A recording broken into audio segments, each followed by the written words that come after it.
Have you ever heard of creative embodiment? Well, today in Living Intentionally, the podcast, we're going to talk exactly about that. How you can embrace your wholeness with creative embodiment. Welcome to Living Intentionally, the podcast that empowers driven women to get unstuck and to take their personal and professional lives to the next level. I'm your host, Carmen. I am here to help you create the life you truly desire without burning out. And as a leading expert in living with amplified alignment between your mind, your energy, and your soul purpose, I'll be sharing valuable insights on mindset, energy, self-care, business, and much more. Plus, you get to hear from inspired women who have successfully built businesses and lives that are both meaningful and fulfilling. Join us as we dive into the topic that matter most and uncover the secrets to living intentional. Welcome back. Welcome back. Today, as I mentioned, we're going to be talking about embracing your wholeness with creative embodiment. And I have a very special guest with me today. Her name is Nkem, and I'm going to let her in a second tell you her last name. She's an international writer, artist, teacher, and creative entrepreneur specializing in holistic wellness and creative embodiment. Her way of being in this world is intentional, compassionate, idealistic, trauma informed, pleasure center, and wisdom center. Can we get a hallelujah? Yes. She's a writing teacher of 10 years and a yoga teacher, highlighting how our bodies are portals to unique wisdom and deeper authenticity. Oh my God, I'm so excited to have you here. Can you please tell us your full name so I didn't have to go I just recognize my limitations. That's a powerful place to be in. Thank you so much for having me here, Carmen. Hi, everyone. My name is Nkem Chukwumerije. And yes, I'm so happy to be on this podcast. I feel like there's such an alignment, and I felt connected to you from when we met. So I'm happy to dive in today to this topic. Yeah. So why don't you tell us a little bit about your story and, what got you to where you are today? Yeah, my story is one of those stories where it feels like you haven't really been fully there, but you know that you've been led. You haven't fully always been like present in the present moment of what's happening, but you have been in different places and you have lived life and you have had relationships with people. And then at some point you're like, okay, now I'm going to fully be in this position to carry my life forward with myself here and not just like a feeling like a shell of myself. That's Mm. the energetic understanding that I have of my journey at this moment right now. But I've always been a very creative person. I've always been an artist. I've always loved to do things with my hands and just get in there. Even right now, I have like some super glue in my fingers, some from fixing some jewelry yesterday. It's like it's always part of me, and I love that embodied feeling of it. But at some point in my journey, like I was doing all this art and everything as a child. At some point in my journey, I decided to study fashion business because I was creating clothes and fashion lines and sketching. And I was a fashion designer as a kid. And um, I started sewing at age 10, just self-taught, and then quickly started taking classes and stuff like that because it was an interest. But from there, I decided to study business because something was telling me maybe my Nigerian background of like the excellence in my family and my ancestry, just like you have to be excellent, you have to do the doctor, lawyer, engineer. Maybe that and other parts of society were telling me I had to be more practical. So I chose business as opposed to design, which I knew was impractical in the way that we were being asked to be practical. It has its own practicalities in other ways, but I knew that it was something of the heart. It was something different. And through that journey of like going into the more corporate side of things, the more mental side of things, I definitely found myself disembodied from what felt right to me and what felt intuitive and what felt pleasurable in my system. And because I wasn't grounded in that way in my creativity, I did end up attracting a lot of what didn't serve me. And not being grounded had me choosing things that I felt would ground me in some way, but it wasn't my natural way to be grounded. It was like society's natural way to be grounded. And for me, sometimes I felt stuck. So yeah, like not being grounded, I chose a lot of things that didn't help me to stay within who I am. But also on the other side of that, I got to really understand who I am, because you get to a certain point where you're not grounded, and um, the internal is fighting for you to come home. So that's kind of where this whole creative embodiment thing started to get articulated for me in the recent couple of years. It's so beautiful because so many things came to me as you were speaking. One, I have to say, like, for the longest time, I felt my story was unique. It's like I am like so broken that Mhm. everyone else is happy, like with their lives, right? And Mm, and it as of course there are nuances of differences, but like the core of the story, and the more I meet people, it's like, no, this is like a lot of people are living a life that is not necessarily what they wanted to, but they did it to fit in the mold of right. society. And it's funny because the last podcast we were talking about that, so I'm not going to go into that again, so you watch that. But it was the whole like, let's fit in the mold. But the other thing that was coming to me when you were talking about, I was never very creative. That's a story that I told myself my entire life, like, oh, I'm good with numbers, but I'm not Right. good with my heads. But you know what I realized as I got into my journey of self-discovery and healing is that because when you are being creative and you're embodying that creativity, you're tapping into the present moment, which is the beauty of it. It's almost like a way of meditating, right? People think that meditating is sitting there in a rock. Like, you can meditate by painting, you can meditate, like I meditate by playing my singing bowls, Right. but I was afraid of being in the present moment. So it was very comfortable for me to say, oh, I'm not good at sewing. I'm not good at painting. I'm not good at any of those, you know, things that make me get in touch with the now, because I don't want to be in the now. Right. Right. And do you find that with, with your clients and like in your story? Yeah, I mean, it's a big part of it, and that's why it's got to be trauma informed. Because the things that are preventing us from being in the now are the inner stories and potentially traumas that we have faced and we have experienced in our bodies, in our energy, in our souls, right? Things that carry on, have been carried on for generations and are coming through to this Mhm, body right now. mhm. And for you to be able to express it and feel it and live with it and like glean the wisdom through what that expression of the trauma or the sensation of discomfort is saying. And you can only do that if you are present with it, right? So I completely relate to the escapism, and also that being pulled back. Like, you're not escaping this. No matter Mhm. how much you escape, you only find it bigger. Yeah, I've Yeah. traveled around the world and Well, have it's like it always starts seen with a little. myself. It starts with a little like crickets, and then it gets louder, louder, louder until like it punches you in the face. It's like, Yeah. okay, you gotta pay attention, right? Uh, Yes. but it's also the people come to me like, oh, I want freedom. I want financial freedom. I want, what kind of freedom, right? Like freedom is the ultimate, like, you know, flag that everyone wants to wave. And I'm gonna tell you, like, when you actually can be with yourself in the present moment, feeling amazing, Hmm. that's what freedom is. Mm. Like Hmm. that is a feeling of freedom that nobody can take from you, because it comes from within. It comes with the healing. It comes with just being here and appreciating the now, because this is the only time you have, for sure, Yeah. right? So wonderful. So why don't you tell us a little bit about, like, what do you mean, in your practice, with your experience, for by creative embodiment? Yeah.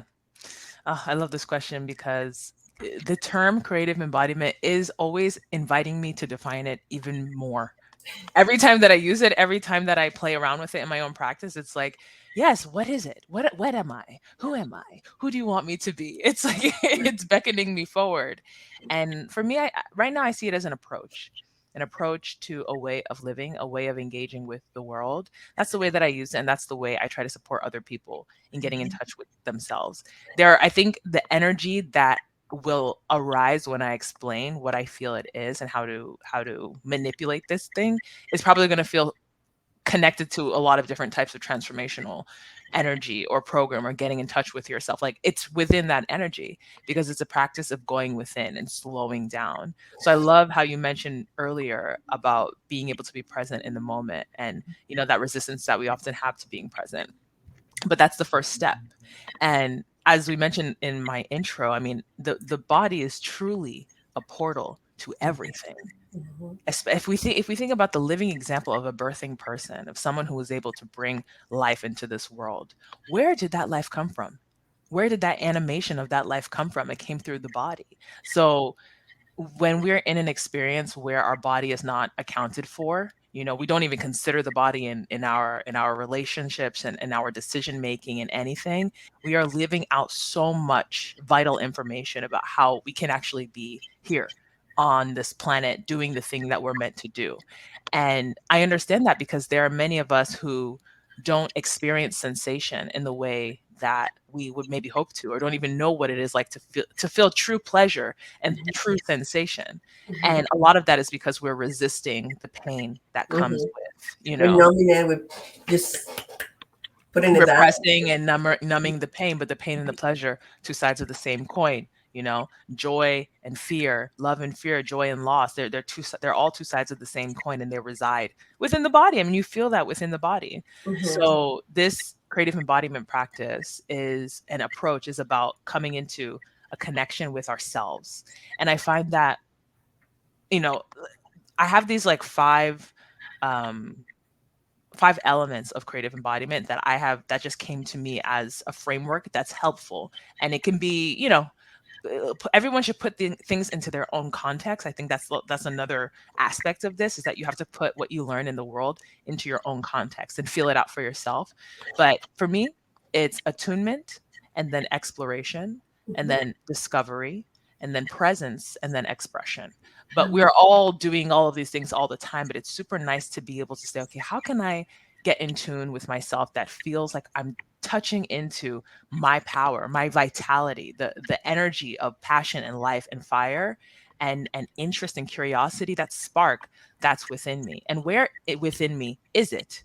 And what stories are with that? And where in my body am I feeling that?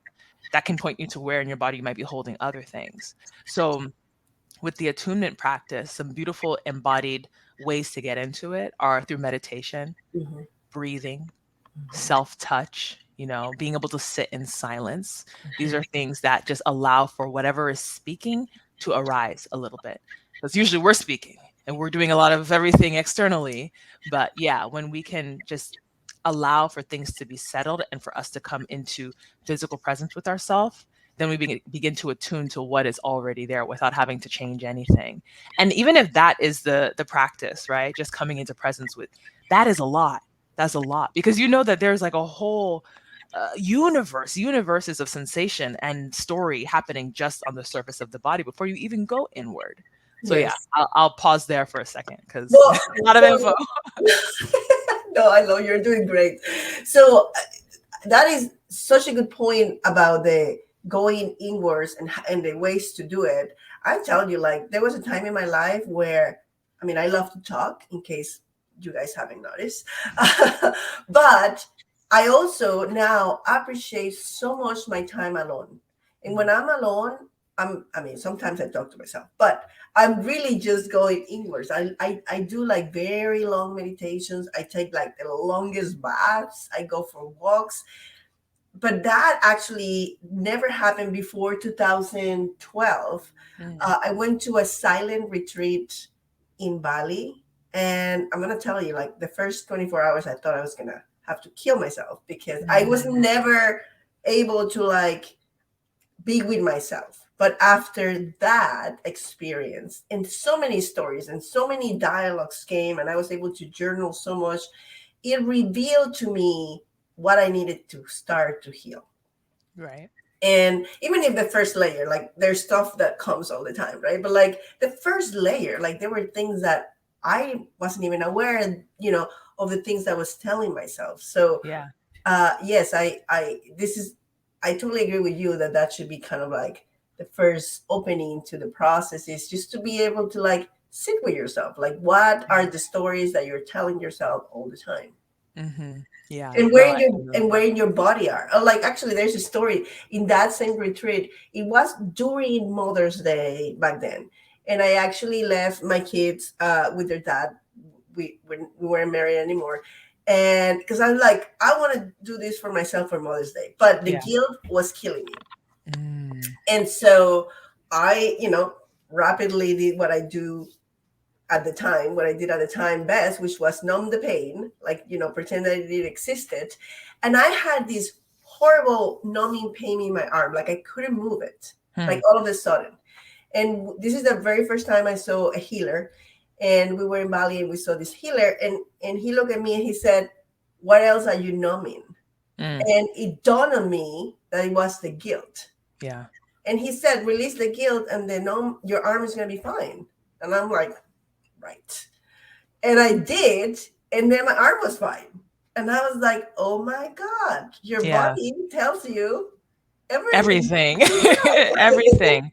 Yeah. No, I love that story. I mean, I'll share my own story too, because I think that's where the passion, for me, that's where the passion of this kind of practice comes. It comes from lived experience. So, late 2021, going into 2022, I was experiencing a lot of chest pain. It actually started in 2020, and it came, I didn't know what was happening. I mean, I just didn't have any deep awareness of my body. And this was like May 2020. And I remember I was on a video chat with a friend and we were being goofy and stupid. And I just started laughing and I got this really tight pain, sharp, sharp pain, tightness in my chest. And I couldn't sleep all night. It really felt like my heart was squeezing itself. Mhm. And then I went to the hospital and they did all the tests and everything. I even wrote a piece about it on the platform that I run because it sat with me. And it was nothing. I mean, nothing that anybody could pick up in a medical institution like that. But with time, it went away and then it would come back. And I was like, maybe it's anxiety. It was the first time I was starting to understand what anxiety might have felt like within me, not just Mhm. what I observed on other people, who said they had anxiety, because it's an embodied feeling. It's vibrational. It feels different for everybody and Mhm. looks different for everybody. So yes, fast forward late 2021 and going in 2022, I was feeling it so much, like it. And I noticed that it was triggered by anytime I felt worried, anytime that I felt Mhm. sad, anytime that I felt dejected. And I was really in that place heavily of feeling worried, sad, and dejected. So I felt that feeling so much.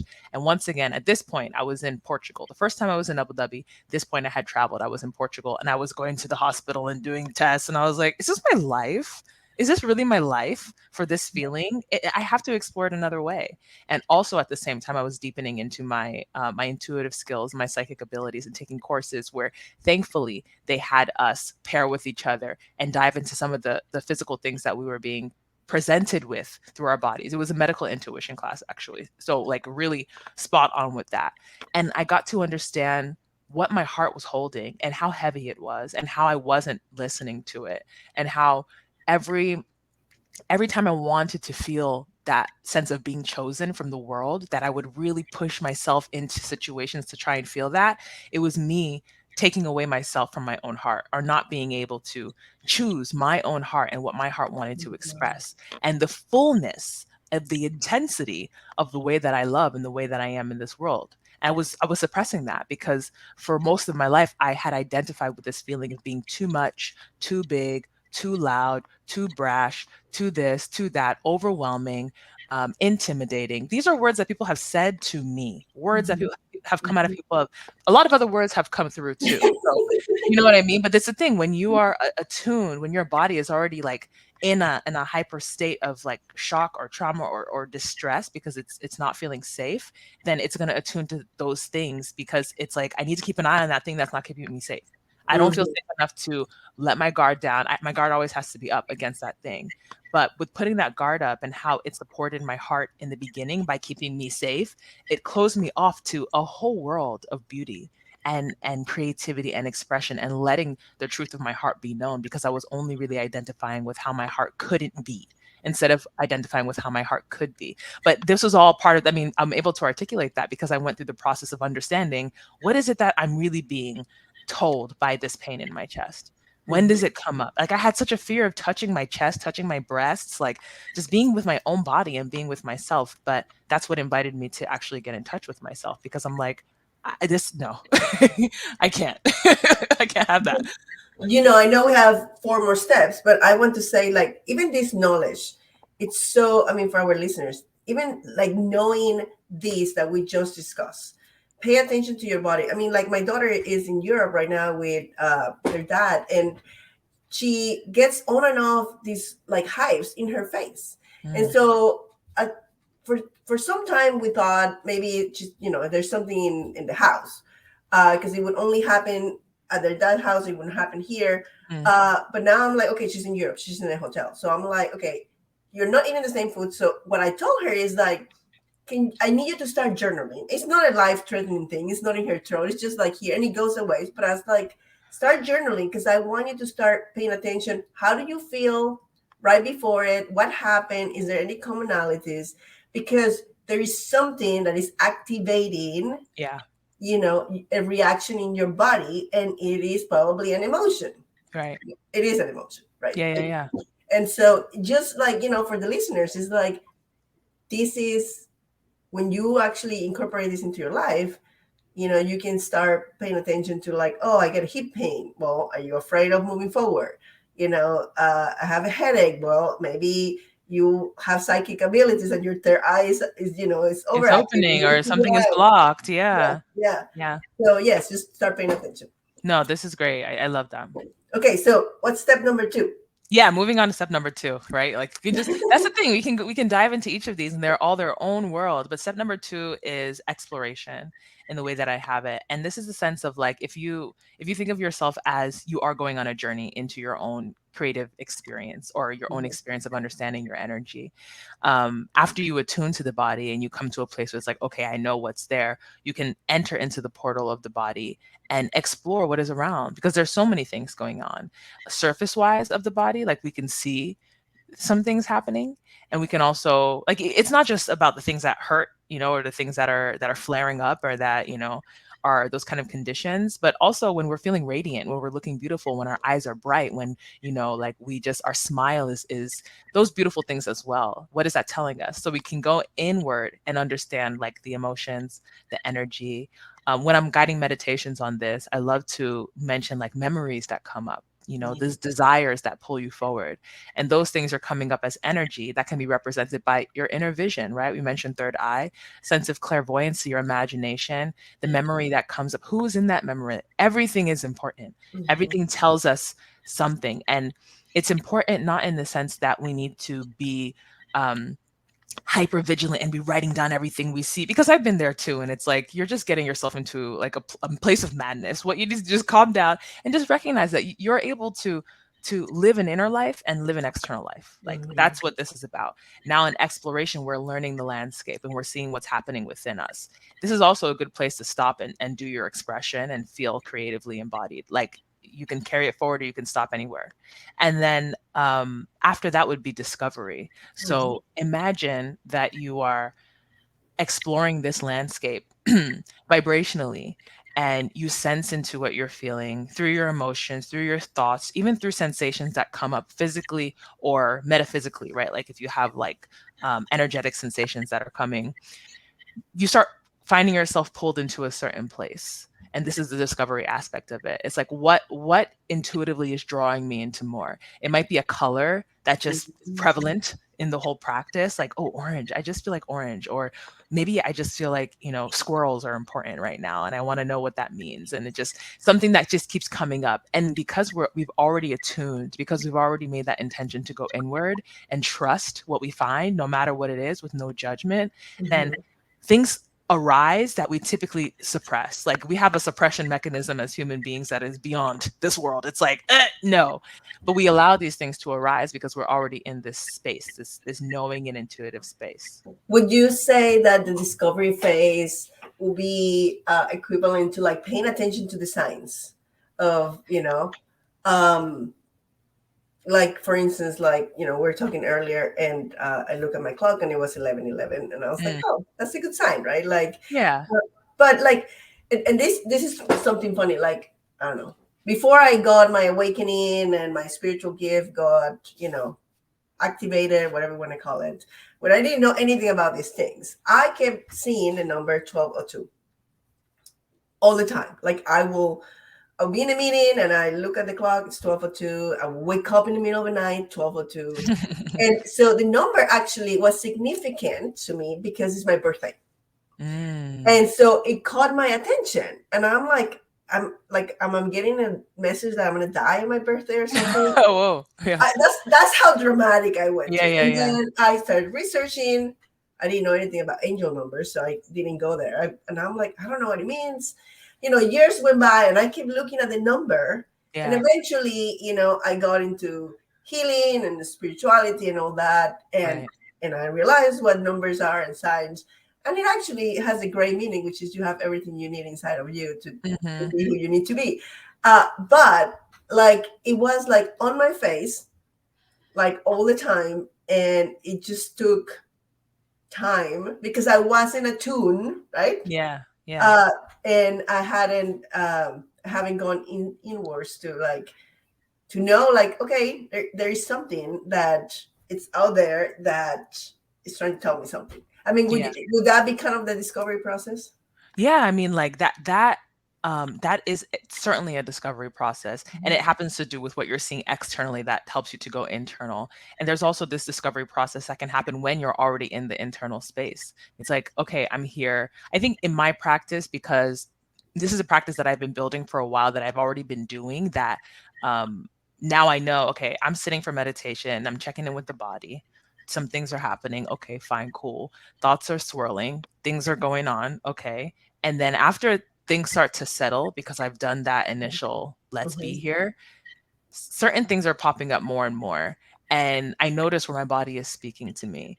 It Mm. takes that level of self-trust that we have. And I don't want anybody to feel like, well, I'm not there. I don't trust myself that much. I have too many issues. I'm too broken. I self-abandon too much. I self-sabotage too much. You trust yourself, you know it. And you trust yourself so much that all of these things that are coming up, that are having this interaction for you to say how much you don't trust yourself, is you speaking to yourself and saying, come back home. So there is an inherent level of trust we have, especially as women, especially as people who identify with or feel that resonance with the feminine energy of knowing, of being inward, of trusting something that's guiding them, as opposed to seeing this and saying, okay, fine, moving here, okay, fine, and not having, an inner guidance system. Oh So yeah. yeah, that kind of Okay, discovery. that totally makes sense. And you know what? Your intuition, your guidance system, Yeah. it's a muscle. It gets Yeah. better the more you trust it. The more Right. you trust it. Like, so yeah, I'm not, I already told my stories about, not all of them, but a lot of my stories about intuition, so I'm not gonna go in depth here, but I can tell you something, that when I'm performing healings, the reason I can tap so quickly into someone and tell things that I have no way of knowing, it's because I trust that thought, that Yeah. feeling, that vision that pops, and it might make no sense to me, but it, like, Right. 100% of the time, make 100% sense to the other person. Yeah. Yeah. No, I feel that. I mean, and when you're in that position of like connecting with others and using your intuition in that way, you really need to be in a place of trust, because you Yes, don't even have your own system to verify anything. It's all about what they're verifying outside of you. But yes, of course, I'm sure, obviously, like, you have a connected sense with yourself, which is why you're able to do the work that you do, because you yes, have that connected intuition with yourself. absolutely. Okay, so before we go to 3 and 4, I want to pause for a quick commercial break, and we'll be right back. Hey there! Looking for a breakthrough in your life journey? Well, I got great news for you. As a certified master intuitive coach and master energy healer, I can guide you and support you in unleashing your full potential. Let's work together to identify those subconscious blocks that are keeping you stuck, remove any emotional barrier, and reprogram the limiting beliefs that are keeping you stuck into empowering ones. With my help, let's reframe your story for success and replenish yourself with light and love. You don't have to go through this alone anymore. Let's discover what's holding you back and make lasting changes in your life today. Go to the link below at carmenmentor.com to learn more about my coaching services and to schedule a complimentary consult with me today. Remember, it is time for transformation, and I'm so happy to be here to help you make it happen. Welcome back. Welcome back. So we're talking about how to embrace your wholeness with creative embodiment. And we already have covered 3 of the 5 steps that Nkem has for us today. So we talk about attunement, exploration, and discovery. And now we're going to number 4, which is presence. Presence is what I consider holding the frequency. And that is, there are a couple ways to look at presence in the way that I practice and explore it. And one of them is like after we have done this going into the inner self and we have discovered something that is trying to speak to us, whatever it's trying to say.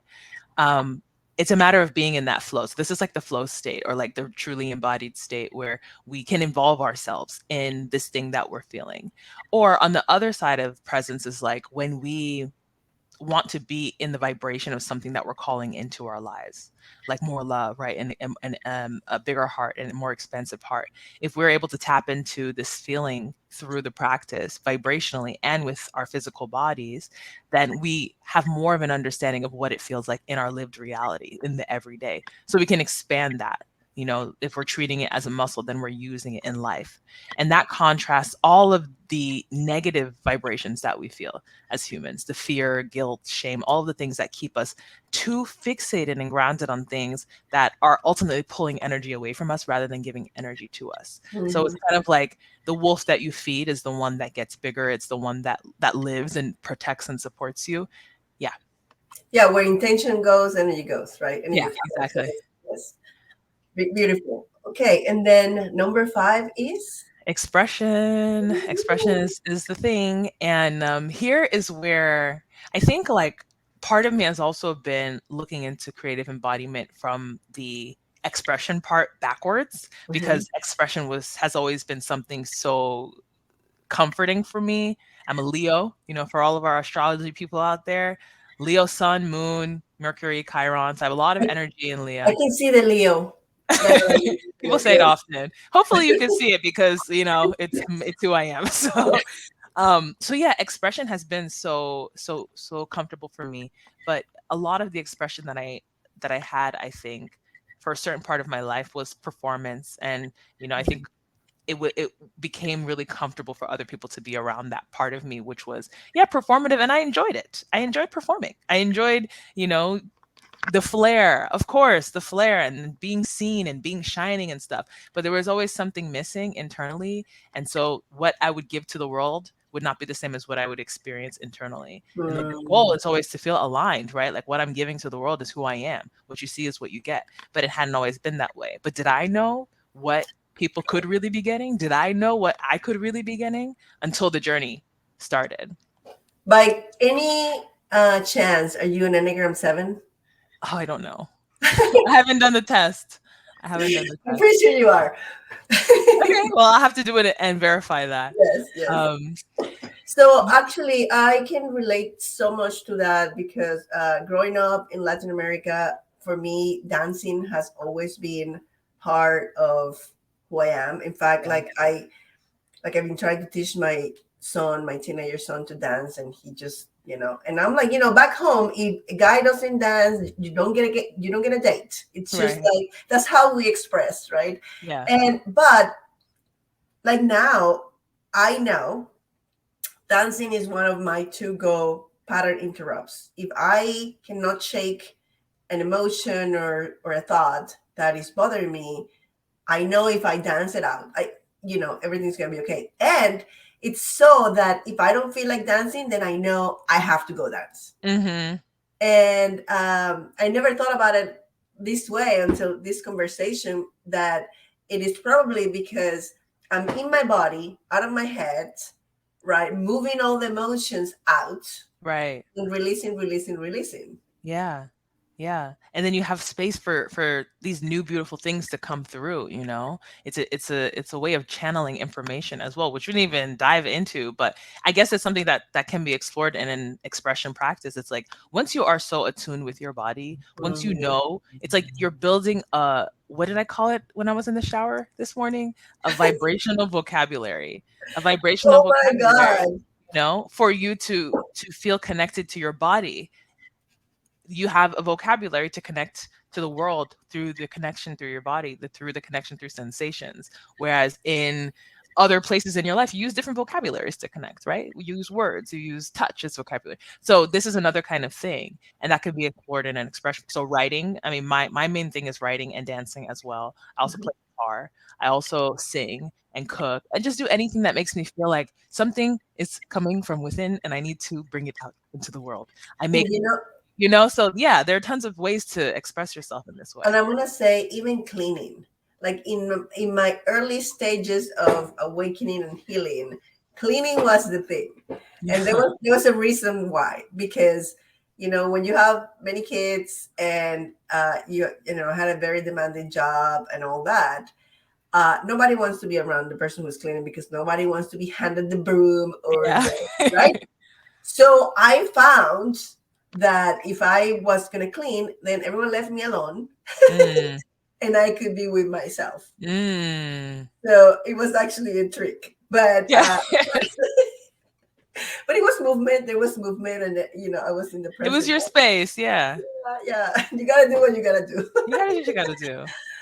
So you mentioned the writing, right? Yeah. And so and you teach that. So tell us a little bit about that. Yeah, oh, the writing. The writing is so beautiful. I started teaching writing in 2012, and it was for me just like a college job at first.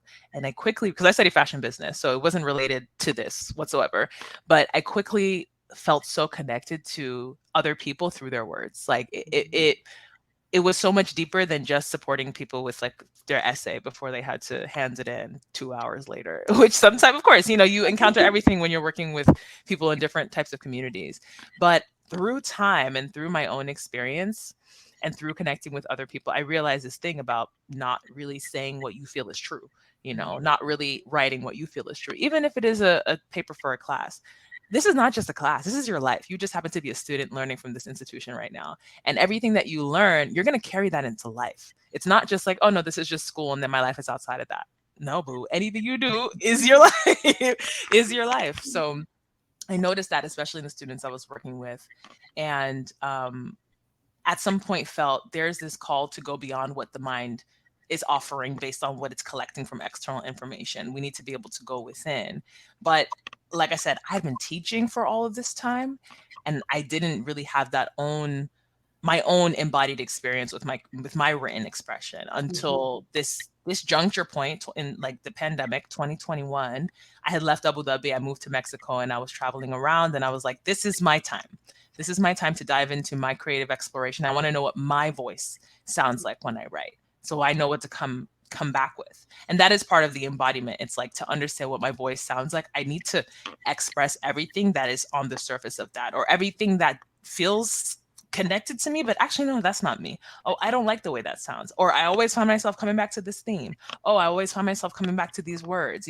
That starts to tell me about what I actually write about, and understand myself in a deeper way.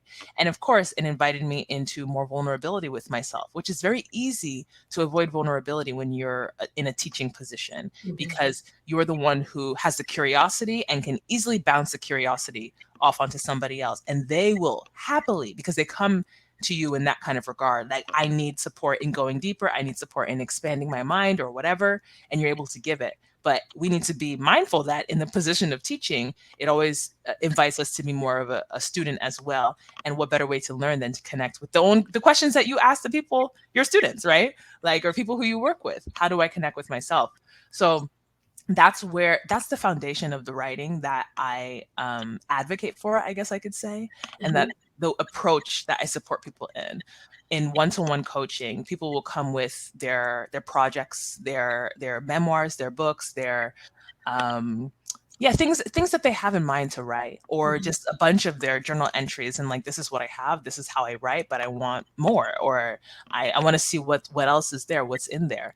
And throughout all of the journeys that people take in these writing and creative expression programs, the one thing is clear is that there is so much more internally than they ever expected, like that they ever thought would rise, and that they already have the tools to know how to use the information to express themselves on the page. I cannot agree more with you.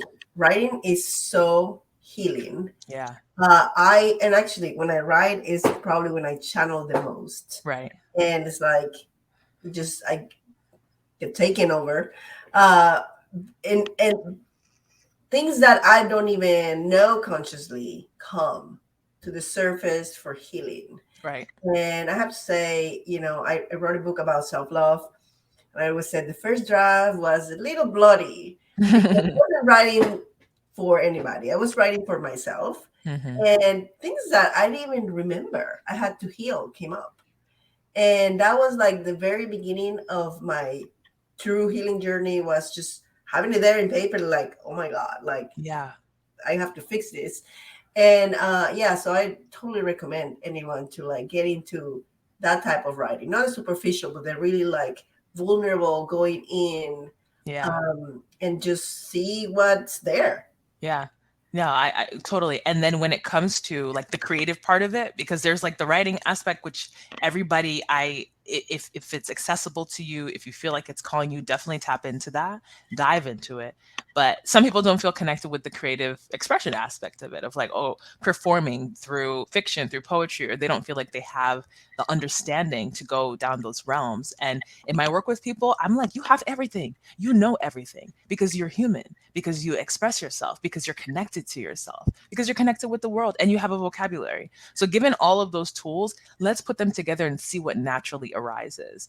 I'm coming from an institutional background of teaching in a university and Yeah. really questioning, is it the academic voice or is it the personal voice that we really want to support our students in cultivating?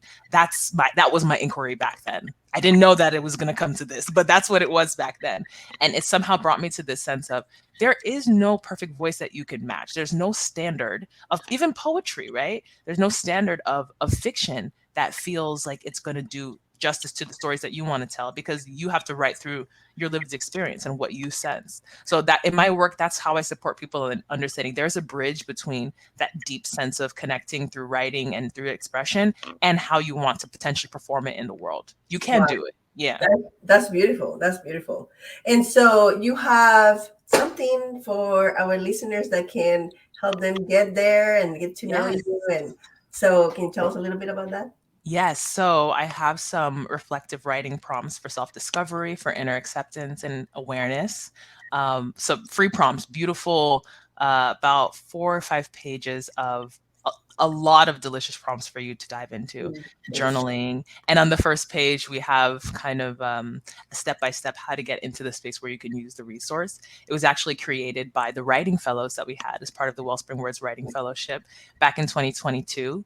After their 6 month program in the fellowship, they came up with these prompts. So they're very lived and they're very intentional, as we love, right? That intentionality. So I'm hopeful that people can grab those and support themselves.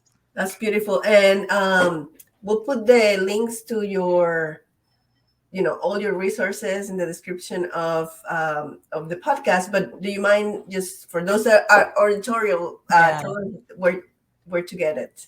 Yeah, sure. So you can go to www.wellspringwords.love / subscribe. That's where you'll find these, or you'll find them on any page because it's in the footer. When you subscribe, you'll have a position to download the prompts right there. And also, you can find us on Instagram at Wellspring Words. That's the community site. That's where I do all of this stuff is channeled through the offerings on Wellspring Words. And me personally, I'm on Instagram at naturally free 123, and my personal website is bynkem.co, and that's where I share all of my personal writing and all the things that I'm diving into too. It's an exploratory creative life, so there's a lot to expand into all the time. That's beautiful. Well, thank you so much, Nkem, for being here today with us. It's been delightful conversation. I sure it was going to be, but I'm even more excited of the conversation that we had. So thank you so much. And is there any final words you want to share?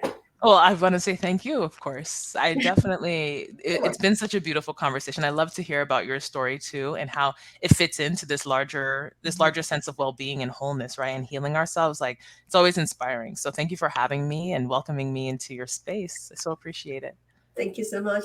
And I will see you guys next week in another delightful episode of Living Intentionally. Bye bye. Hey there, thank you for tuning into today's episode of Living Intentionally, the podcast where we explore ways to live with purpose and fulfillment. If you're new here, make sure to hit the follow button so you never miss an episode.